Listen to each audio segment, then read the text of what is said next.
English మాట్లాడడానికి భయపడుతున్నారా? అయితే మీకోసమే ఈ స్పోకెన్ ఇంగ్లీష్ క్లాసెస్. వెంటనే కాల్ చేసి జాయిన్ అవ్వండి. నమస్తే రమగారు. నమస్తే జయ. రమగారు, సాధారణంగా ఏదైనా చెడ్డ పనులు చేయటం, అబద్ధాలు చెప్పటం, లేదా దొంగతనాలు చేయటం, ఇవి చేసేస్తూ ఉంటారు.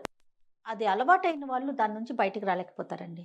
కానీ దీనివల్ల ఈ ఇబ్బంది వస్తుంది, ఫ్యూచర్లో ఇది జరగచ్చు, లేకపోతే ఈ ఆపద వస్తుంది ఇది చేయటం వల్ల, అలా తెలిస్తే వీళ్ళు మారతారంటారా? కొంతమంది మారతారు జయ. ఆ, మారడానికి ప్రతి వాళ్ళకి అవకాశాలు వస్తాయి. వస్తాయి. వస్తాయి. ఉపయోగించుకుంటారా మనం లేదా? ఉపయోగించుకునేవాడు వాడి అదృష్టం. వాడు దొంగగానే బతకాలనుంటే వాడు మారడు. వాడికి తప్పుకునేందుకు అవకాశం అసలు అంత పెద్దది కాదు, చిన్నవి కూడా మన మీద ఒక మిస్టేక్ చేయకముందే అది చేద్దాం అనుకుండగానే దాని కాన్సిక్వెన్స్ కనపడింది అనుకో మనకి, ఆ పని చెయ్యని చూడు మనం. అవును కదా, ఇప్పుడు మనం వేలు పెట్టబోతున్నాం పొయ్యి మీద. ఆల్రెడీ పొయ్యి మీద చేయి పెట్టిన వాళ్ళు అమ్మో అంటుంటే లబోదిబం అంటే మనకు అర్థం అవ్వాలి కదా. మనం పెట్టకుండా జాగ్రత్తగా ఉంటాం.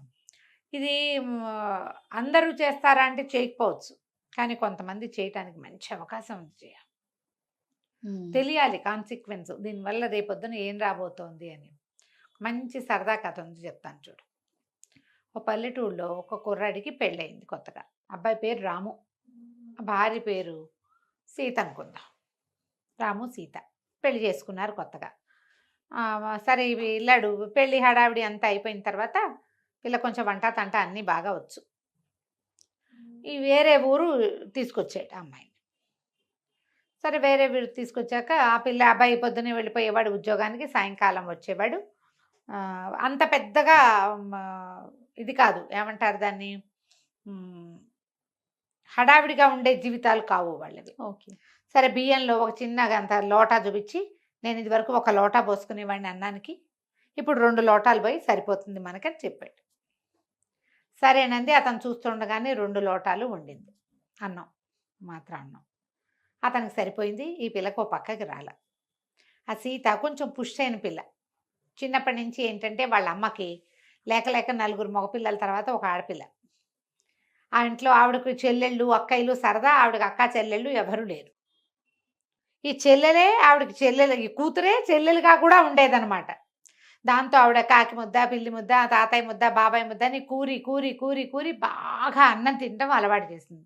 పిల్ల మంచి పుష్టైన తిండి పిల్ల, అంత లావు లేదు. ఆ రోజుల్లో పనిపాటలు చేసుకునేవాళ్ళు కదా, హామ్ ఫట్టని తిన్ను అది. ఈ అబ్బాయి ఏమో 2 లోటాలు పోయి ఇచ్చాడు. ఆ వచ్చిన అన్నం ఎంత మొగుడు తినాలా?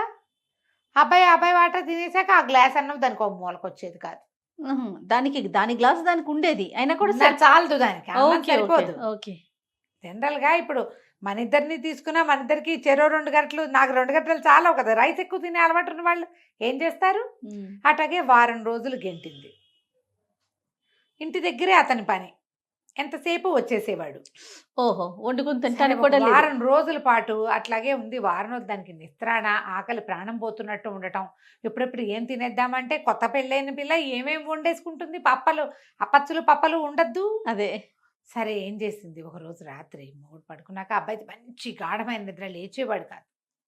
చల్లగా వంటింటికి వెళ్ళి కాస్త పొయ్యి రాజేసుకుని ఒక గిన్నెడు అన్నం వండుకుని అంత మాగాయ అన్నమో చింతకాయ అన్నమో కలుపుకొని తిని అమ్మయ్య అని పడుకుని. రాత్రుళ్ళు నిద్ర పట్టదు. అవును,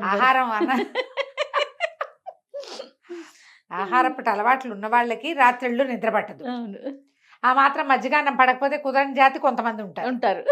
ఇక రోజు అట్లాగే వండుకు తినేది. మొగుడు నిద్రపోయేవాడు. పగలైతే అతను ఏ క్షణాన్ని వచ్చేస్తాడో తెలియదు. వాకిట్లోనే వడ్రంగం పనిచేసేవాళ్ళు.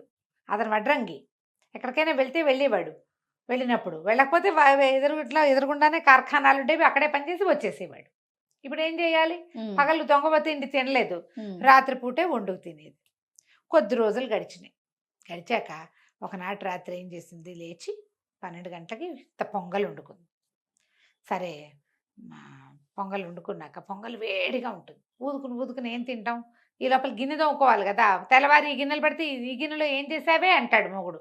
అందుకని ఏం చేసింది, విస్తర పెట్టుకుని ఒక గ్లాసు వెంబడి మంచినీళ్ళు పెట్టుకుని ఈ పొంగలంతా విస్తట్లోకి దిమరించి కాస్త నేర్చుక్కేసి దాని మీద చల్లారుతుంది. ఈ లోపల గిన్నె తోముకొచ్చేద్దామని ఆ పొంగల్ గిన్నె గరిట పుచ్చుకుని పెరట్లో నూతి దగ్గరికి వెళ్ళింది. ఇంతలో ఒక దొంగవాడు లోపలికి ప్రవేశించాడు. ఓహో. ఈ అమ్మాయి చిన్న వెలుతురులో వండుకోవటం అవి దానికి బాగా తెలుసు. ఒక మాదిరి వెలుతురుంది అంతే. ఈ గిన్నె తోమిన గిన్నె చేత్తో బుచ్చుకొచ్చేసరికి కనపడ్డాడు. ఇంకేముంది, ఏం చేయాలో తెలియలే. ఎవడరా నువ్వు అంది అనేసరికల్లా అర్ధరాత్రి వాడికి అర్థమైంది. ఇది వెస్తట్లో ఉన్న పొంగల్ చూసేసరికి ఇక్కడ ఏదో జరుగుతోందని తెలిసింది, ఏం జరుగుతోందో తెలియలే. వాడు అన్నాడు, గొడవ చేసావో చంపేస్తాను, పీక నొలివేస్తాను అన్నాడు. అనేసరికల్లా ఈ పిల్ల ఇప్పుడు మొగుడు కనుక వీడు దీన్ని ఏమైనా చేశాడు అనుకో, తాళాలు ఇచ్చేసినా బోళాలు ఇచ్చేసినా మొగుడు కనుక వంటింట్లోకి వస్తే విస్తట్లో వడ్డించిన పొంగల్ కనపడదు, ఈ పొంగల్ ఎక్కడదే అని అడుగుతాడు. చెప్పేయాల్సి విషయం బయటపడిపోతుంది. దొంగ తిండి బయటపడిపోతుందని.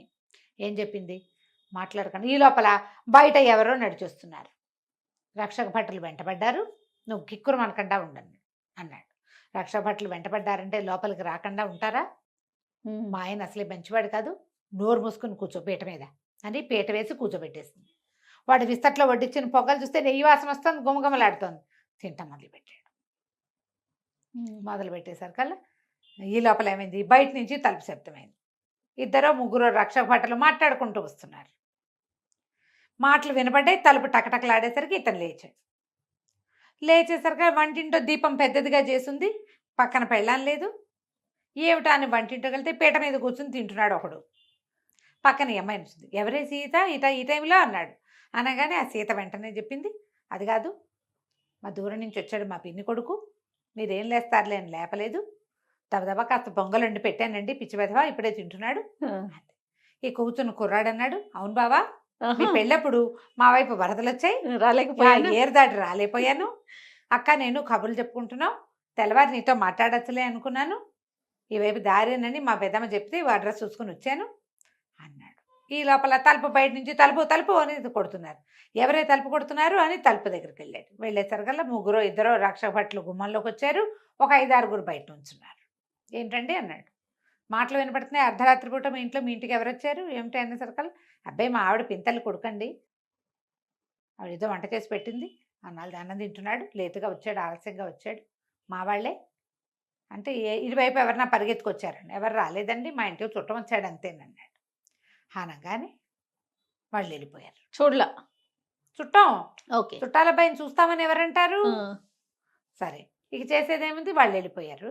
సరే వీడి లోపలికి వచ్చాడు. ఏ ఊరు ఏమిటి ఏవో ఏం చేస్తున్నావు ఇలాంటివేమో కుసలు బస్సులు వేసాక, ఏమే మీ తమ్ముడు పక్కయ్యి పడుకుంటాడు అనేసరికి, ఆ తెల్లారేసరికి మా తమ్ముడు వెళ్ళిపోతాడండి, ఎలాగో మిమ్మల్ని చూసేసాడు కదా అనేసరికి, ఎందుకు తెల్లారేసరికి వెళ్తాం, రేపొద్దున పని దగ్గరికి తీసుకెళ్తాం, కార్ఖానా దగ్గరికి, ఉండమను, ఏం కాదు, నడవాళ్ళ మంచం వేయి అన్నాడు. అని అతను వెళ్ళి పడుకున్నాడు. పడుకుంటే ఈమె మంచం వేసింది, దుప్పటి వేసింది, కాస్త మంచినీళ్ళు పెట్టింది పక్కన. మరి మా ఆయన మంచివాడు కాదు, నువ్వు దొంగమని తెలిస్తే కత్తిపీట అందుకుంటాడు, ఓహో, తెల్లారేసరికి వెళ్ళిపో, ఏమైనా అవకాశం దొరికిందని మా ఇంట్లో అవి ఇవి సవరించబోయావో నీకు మామూలు పని ఉండదు నీ సంగతి, తెల్లారేసరికి వెళ్ళిపోవాలి నువ్వు అని చెప్పేసి పక్కేసింది. వెళ్ళి పడుకుంది కానీ నిద్ర పట్టల. భయానికి మొగుడికి ఎక్కడ తెలిసిపోతుందో, 15-20 రోజుల నుంచి తింటున్నాను, ఎక్కడ తెలిసిపోతుందో అని బిక్కుబిక్కమంటూనే తెల్లవారుతానప్పుడు గాఢంగా నిద్ర పట్టింది. తెల్లవారేదాకా అమ్మాయి లేవల. రోజు భర్త కంటే ఒక్క అడుగు ముందు లేస్తుంది. మరి రాత్రి మెలకుగా ఉందిగా గాభరా పుట్టింది, హైరాణ. అక్కడి నుంచి పొద్దున్న లేచి మొగుడు ఏదో ఎక్కడో పని చేసుకుంటున్నాడు, బావి దగ్గర ఎక్కడో ఉన్నాడని లేచి వచ్చి నడవలోకి చూస్తే మంచం ఖాళీగా ఉంది. అమ్మాయి వెళ్ళిపోయాడు అనుకొని యువతలకు వస్తూ చూస్తే సామాన్ల గది ఒకటి ఉంది. వాడికి గదిలో చూసేసరికి ఇంకేముంది, పెట్టెలు గిట్టెలు ఎవరాయి పడేసేస్తున్నాయి. ఆ అమ్మాయి లబో దిబోమని ఏడ్చింది. ఇప్పుడు ఏం చేస్తుంది సీత? వాడు తెల్లవారుజామున వెళ్ళిపోరా చచ్చినవాడ అన్నం పెట్టి కూడా పంపిస్తే వాడు పెట్టెలు బ్యాడ్లు సవరిచ్చేసి డబ్బులు నగలు అన్నీ వెతుక్కుంటే ఏముంది, పట్టు చీరలు లేవు, నగలు లేవు, మొత్తం వాళ్ళ మావయ్య వాళ్ళు ఏదో చేతి ఖర్చులు కానీ ఆడపిల్లలకి ఇస్తారుగా డబ్బులు, అందరు మావయ్యలు ఇస్తారు, గుప్పట్లో చేతిలో పెడతారు పెళ్ళిళ్ళప్పుడు, అది ఆ పక్కన మూట కట్టి పెట్టుకు అవి కూడా లేవు. లబలబలాడుతూ ఏం చేయాలో తెలియలే. ఇప్పుడు చెప్పపోతే ఎట్లా? ఏదో దొంగ తిండి కోసం చూస్తే చీరలు పోయి, బంగారం పోయి, డబ్బులు పోయి. అక్కడి నుంచి ఏడుస్తూ భర్త దగ్గరకు వచ్చింది. ఏమీ ఎందుకే ఏడుస్తున్నావు అన్నాడు అతను. ఏం చేయనండి, రాత్రి వచ్చింది మా తమ్ముడు కాదండి, వాడెవడో దొంగ, నా వల్ల ఇంట్లో ఇల్లు గుల్లైపోయింది, నా తిండి సంగతి బయటపడుతుంది, మరి రోజు రాత్రిపూట అన్నం వండుకుని తింటానండి, అన్నం చాలక నేను వండుకుని తింటున్నాను, అది బయటపడిపోతుందని వాడిని మా తమ్ముడిని చేశాను. వాడేమో అన్నీ పోయేయండి, అన్నీ పోగొట్టేశాడు, పన్ని పట్టుకుపోయాడని బారమని ఏడిస్తే భర్త అన్నాడు, ఆ ఏడవకు పర్వాలేదులే, మీ తమ్ముడు ఉత్తరం రాశాడు, నీ సామాన్లు ఎక్కడికి బాగాలేదులే, ఈ ఉత్తరం చదువు అని ఉత్తరం చేతిలో పెట్టాడు. వాడు ఆ ఉత్తరం రాశాడు. ఆ కుర్రాడే వెళ్ళేవాడు దొంగ. నమస్కారం బావగారు, మీరు మాకేం చుట్టాలు కాదు, చాలా ఉద్యోగాల కోసం ప్రయత్నం చేశాను, ఎక్కడికి వెళ్ళినా సరే ఈ చిన్న పని నేను చేయటం ఏమిటి అని ప్రెస్టేజ్కి పోయాను, నా గౌరవానికి సరిపోదని ఏ పనులు చేయక డబ్బు అవసరాలు తీవ్రమైపోయి పని చేసుకుని బతకడానికి అహంకారం అడ్డమొచ్చి దొంగతనానికి దిగాను. ఇవాళే మొదటి రోజు నేను వచ్చింది. తీరా అక్కయ్య ఇక్కడికి వచ్చేసరికల్లా దొంగ తిండి తింటున్న మా అక్కయ్య ఆ దొంగతనాన్ని కాపాడడానికి ఇంత పని చేసింది. నేను ఎంత పని చేయాల్సి వస్తానో నా దొంగతనాలు కాపాడుకోవటానికి. ఒక గుప్పెడు అన్నం ఎక్కువ బియ్యం పోస్తే సరిపోయేదానికి ఇంత పని అయ్యింది. అంతేగా. నేను ఇంకా దొంగతనాలు అవి చెయ్యను. అక్కయ్య పరిస్థితిని చూశాక నాకు అర్థమైంది. ఎంత నటించాల్సి వచ్చింది, ఎంత వేషం వేయవలసి వచ్చింది సొంత ఇంట్లో. అదే నేను ఇంకోసారి ఈ పొరపాటు చేయను, మీ వల్ల నాకు బుద్ధి వచ్చింది, నన్ను క్షమించండి, బాగా బతికి బాగుండి శుభ్రమైన ఉద్యోగం చేసుకుంటే ఎప్పుడైనా మా అక్కయ్యకి చీర సారెతో వస్తానని ఉత్తరం రాసి పెట్టాడు. ఈ అమ్మాయి ఉత్తరం అంతా చదివాక మరి ఇవన్నీ ఇట్లా ఉన్నాయి ఏమిటి అని నేనే నిన్ను భయపెడదామని చేశాను, ఇదిగో నీ బట్టలు, నీ ఇవేని మంచం కింద దాచిపెట్టినవి తీసుకొచ్చి చేతులు పెట్టాడు. నువ్వు దొంగతనం తినక్కర్లేదు, నాకు మొదటి రోజుల్లోనే తెలుసు, సరే అంటం ఎందుకు లేని ఊరుకున్నాను, అది కొంప ముంచెందుకు తెచ్చావు నువ్వు కూడా నాకేం అక్కర్లేదులే, నీకు కావాల్సినట్టుగా వండుకో, నువ్వు చేసుకునే రకరకాల రుచులైన వంటకాలు రోజు వాసనలు మాత్రమే వస్తున్నాయి, నాకు కూడా పెడుతూ ఉండు కాస్త అని చెప్పాడు. సూపర్.